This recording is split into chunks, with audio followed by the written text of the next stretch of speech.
Well, it's time for Random Picks number 4. And this time it's my dear friend Jonas, SublimMedia, who made his first Random Picks video with the numbers that I picked. And we both agree this is great fun. And thank you very much for the kind words you said about me in your channel. I really appreciate it. And I say the same to you. Very cool guy. You're a very cool guy. Great collection, and a pleasure to know you and have you as a friend and record collecting buddy. I've learned a lot from you. You gave me lots of inspiration for different record purchases. I mean, Pantarei, I'm quite sure I wouldn't have bought that if it hadn't been for you talking about it. And also Isildurs Bane. I've started buying their albums too, all thanks to you, because you made me curious, and that's what I think is so great with these, with the vinyl community, and the way that we make each other curious about records that we haven't heard about before and we haven't thought about buying. It's very evolving. It's very developing, and you grow as a music lover from this.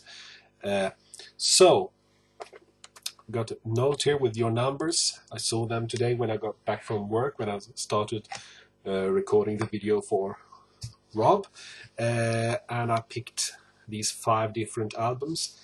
I'm not too sure whether you have these. One of them I'm quite sure that you have, and if you haven't got it, well, go and get it. But I think you have it. But first of all, is this compilation, this Music for Pleasure compilation with the pop group The Animals.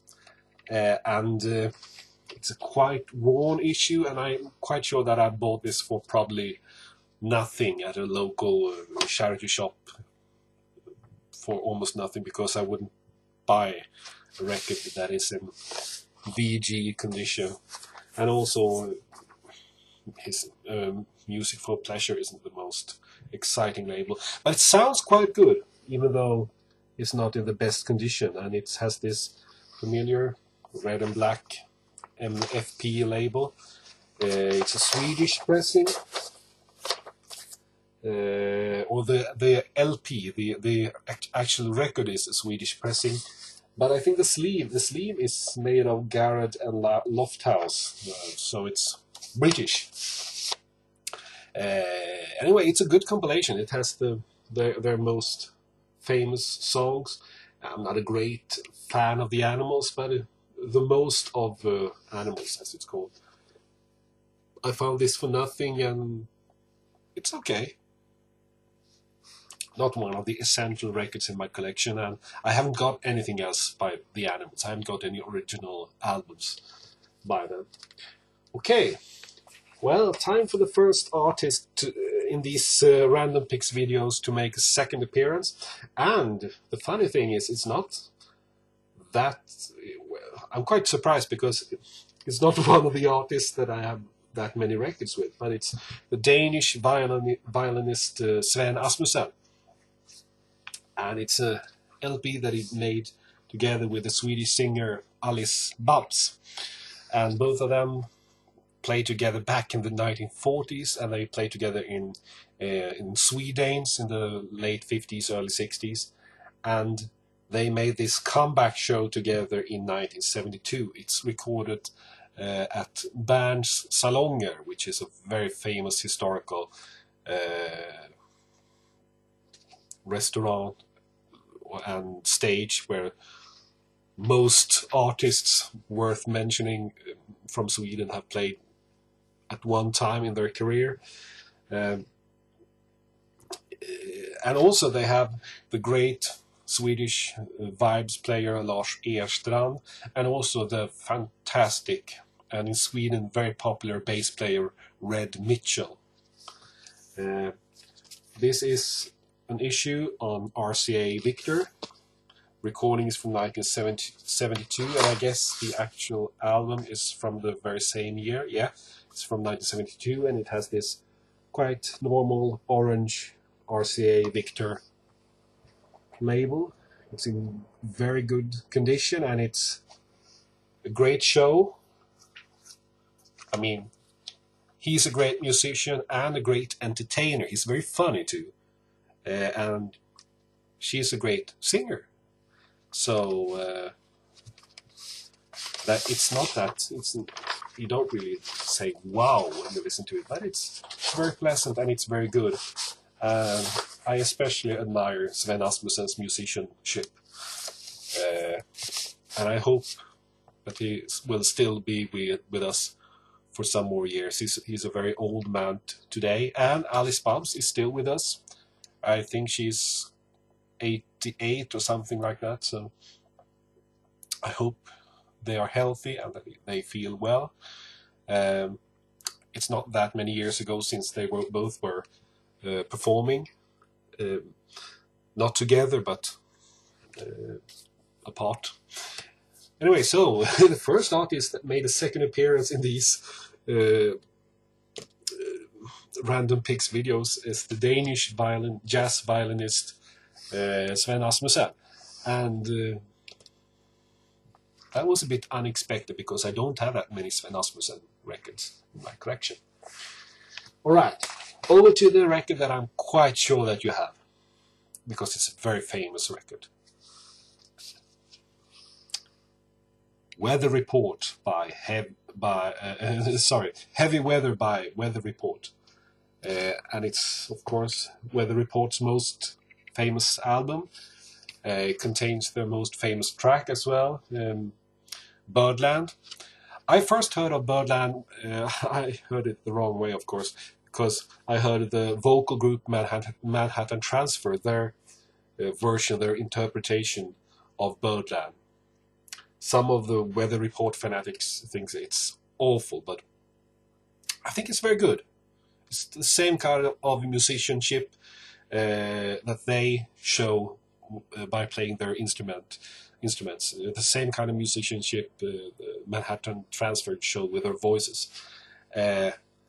And of course we have Joe Zawinul, the great keyboard player, composer, and bass player extraordinaire, probably one of the best bass players of all time.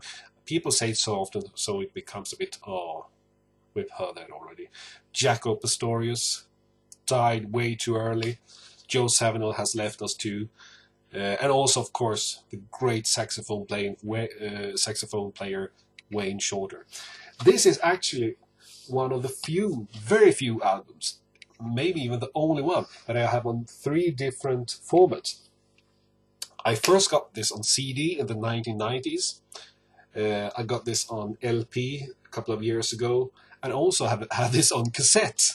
So I can't really recall that many albums that I have on 3 formats. I can't think of any right now. Anyway, this is British pressing on CBS, and it has this quite usual orange and yellow CBS label. Okay, refuses to focus, of course. It's from 1977, and it's essential. I think this is an essential album in any collection. And if you're interested in fusion, but really don't know where to start, this is a perfect album to start, because it's experimental, but it's also very easy to listen to. I mean, it's not easy listening, but it's not difficult. It's very good musicianship, very good compositions, all of them. Yeah, but I'm sure you already have this. I'm quite sure. Okay, and over to this album. You might have this one, but I'm not sure. Bel Canto, Birds of Paradise. This, well, new age, progressive. It's a bit difficult to explain it. When I bought it, I bought it on a whim, because I didn't know anything about this group or this record. But I thought, well, it looks interesting. And of course, I didn't pay almost anything for it. Maybe $1. It's from 1990 on the label Cram Disc. And I think it's okay. I mean, well, yeah, well, it's quite good. I mean, definitely worth keeping. Oh, this is dusty. Really dusty.